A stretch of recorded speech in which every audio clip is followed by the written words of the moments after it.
Hey guys, today all the way from Minnesota, I'm joined by Ryan of Throw the Fight. Thank you so much for being here, Ryan. It's such a pleasure having this chance to chat with you today. How's it going? Yeah, thanks. Thanks so much for having me. It's going well, all things considered, right? Of course. So firstly, you've obviously had an extremely successful career to date with Throw the Fight, especially being an independent band. As an artist, who's been your biggest inspiration and how have they influenced your work? Oh gosh, I mean, there's so many to count. I mean, musically, like we're big fans of bands like Killswitch Engage and Story of the Year, Rise Against, stuff like that. So from a songwriting standpoint, they've always been really great influences, and we've been lucky enough like over the years to meet a lot of these guys too, which is super cool. So yeah, it's a bands like that, and then just like our family, just for being so supportive over the years of all of the ups and downs that go along along with being in a band and doing it for this long. Mhm. But yeah, it's great to see that it's working out for you. So I'm sure they're incredibly proud. Yeah. So, Throw the Fight initially came together in 2003 while you were still in college, is that correct?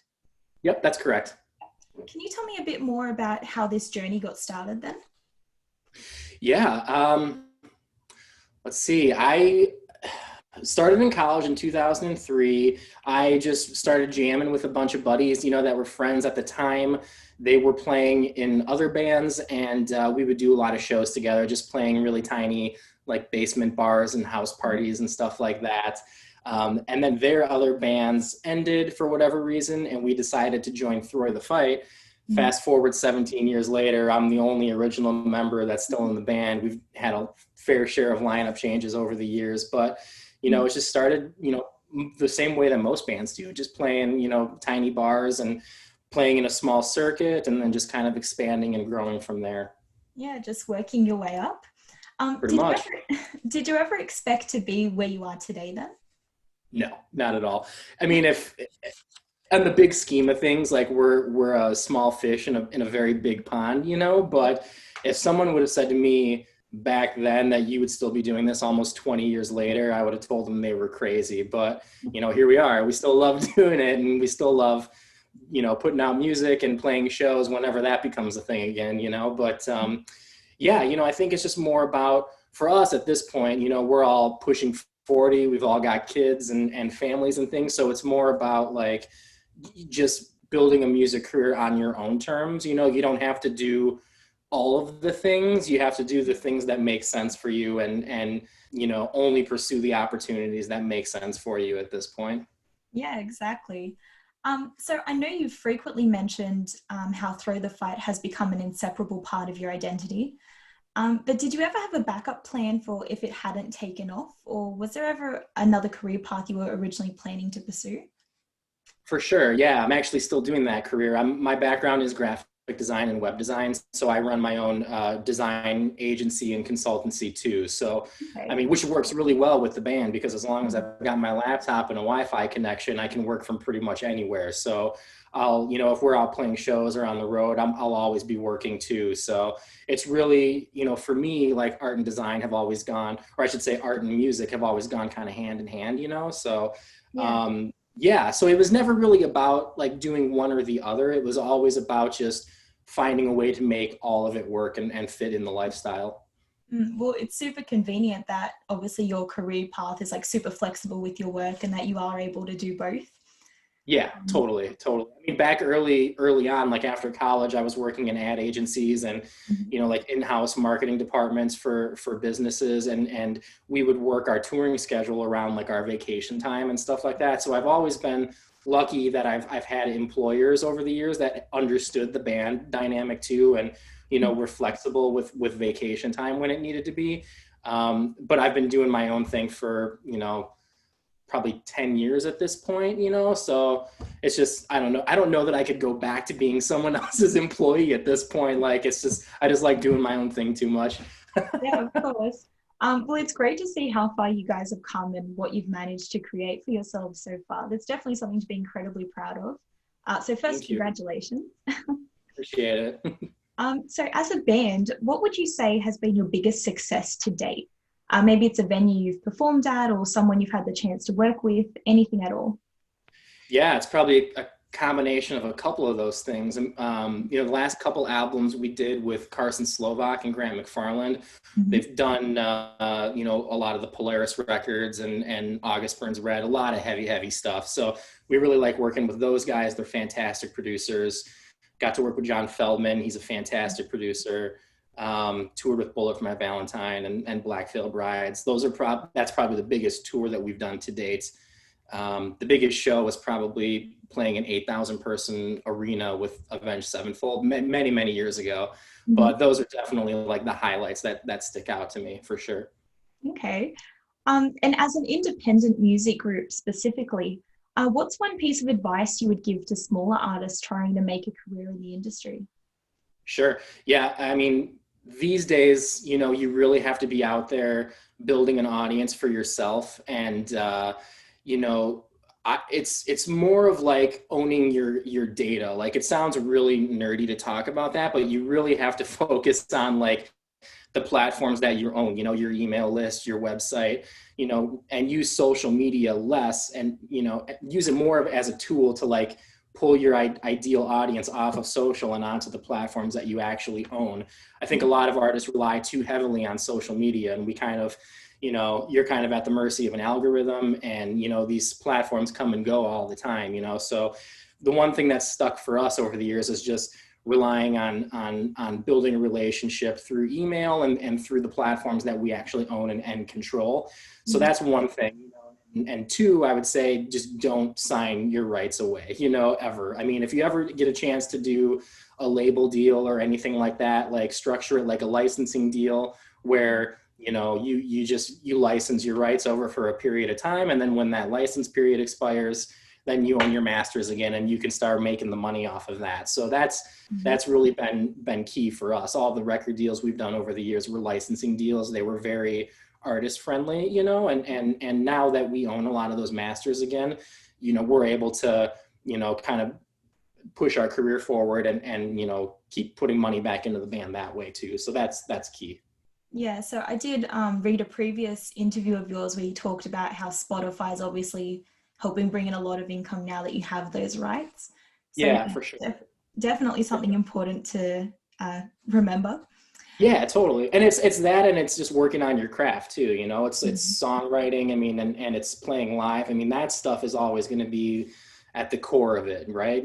So it's, if you can't like translate live or you don't have great songs, none of the other stuff really matters. But so it's just working on your craft and just learning digital marketing, that's pretty much it. So I've noticed you're very interactive and responsive to your fans, especially on social media.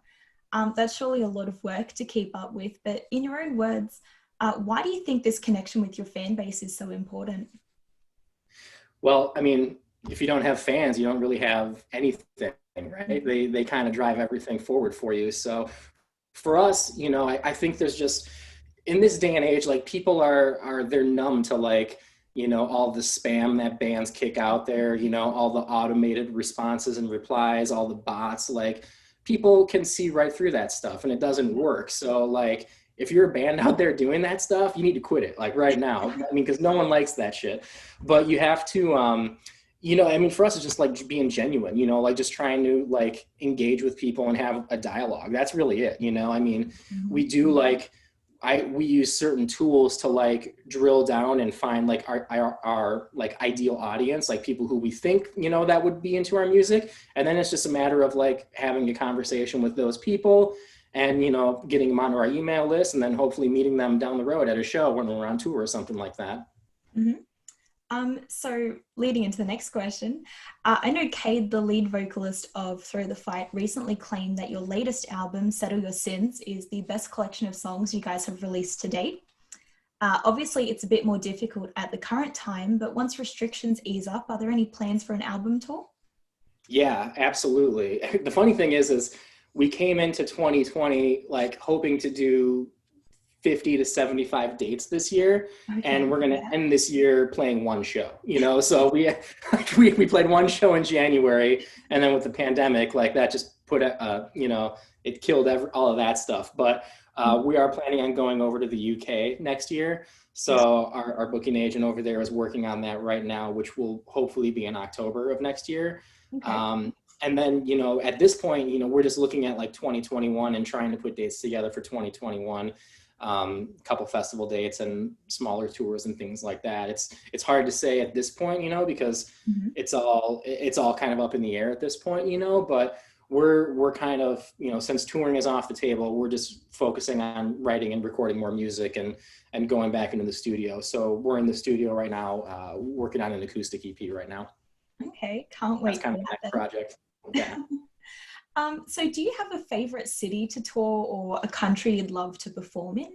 It'd definitely be great to see you guys come down to Australia at some point. I know. I would love to go to Australia. That's definitely on the bucket list. Like, Mhm. why are flights so expensive though? Flights are I so know. expensive. But yeah, I mean, like Australia would be rad. I mean, going to Europe is definitely on the bucket list. Um, we've we've done Canada a couple times, and Canada is super awesome. Montreal, especially. Everyone in Canada that we've ran into is just super, super friendly and really accepting. So Canada is definitely a favorite. Mhm. Here in the States, obviously Minneapolis, since it's our hometown. The West Coast is always great because it's got awesome weather, but those Mhm. are probably the favorites and some of the bucket list items for sure. Okay. So this new EP that's coming out that you mentioned, can you tell us a bit more information about that or what else we can expect from you guys over the coming months? Sure. Yeah, we're just doing a 4-song EP. We're doing it with Jeremy Turek, who is a buddy of ours. He's got a studio here in Minneapolis, so he's producing it for us. And it's just going to be one new song, and then we're reworking a couple of the songs off "Settle Your Sins" and just doing them acoustically. We've never done an acoustic EP or recorded anything like that before, so this is a little bit of new territory for us. But Mhm. it's going along, nicely. And then we've got a couple of other singles that are wrapped up that'll come out later this year. And then we're going to go back and do a 4-song cover song EP. So each dude in the band is going to pick like one influential song, and then we're just going to package that together and put that out probably early next year. Okay, well, it all sounds Lots of really music in the exciting. pipeline. Lots of music in the pipeline for sure. Yeah, we'll definitely can't wait for that. Cool. Lastly, I'm sure you're aware that many artists have been participating in virtual concerts in place of regular gigs due to the impact of the coronavirus pandemic. What are your thoughts on this and the future of the music industry? It's interesting. Like, I think I see a lot of tech companies like innovating really, really quickly, like single music and obviously like there's all kinds of live stream platforms that are popping up Mhm. all over the place. If they hold up after after the fact, I don't know. Like, I'm curious myself to see if that's going to be something that's sustainable after a while. We haven't really dipped into live streaming on our own at this point. It's just we're just like we don't even like hang around each other at this point, honestly. Unless we're like in the studio or something like that. But the funny thing is we're even recording separately. So, we take this stuff pretty seriously, and a lot of people are like, well, why don't you guys do a concert or a live stream? And we're like, we don't really want to get in the same room with each other right now. But I don't know. I mean, it's something that we'll see what happens down the road. It's one of those things where we really just haven't had the time to kind of explore it at this point. But I don't know. Some artists do definitely make it work, but I think it's those artists that already have like a massive following in the first place and can sell tickets to that kind of stuff. It's tough for us at our level to kind of do something like that and have it work out. Yeah, of course.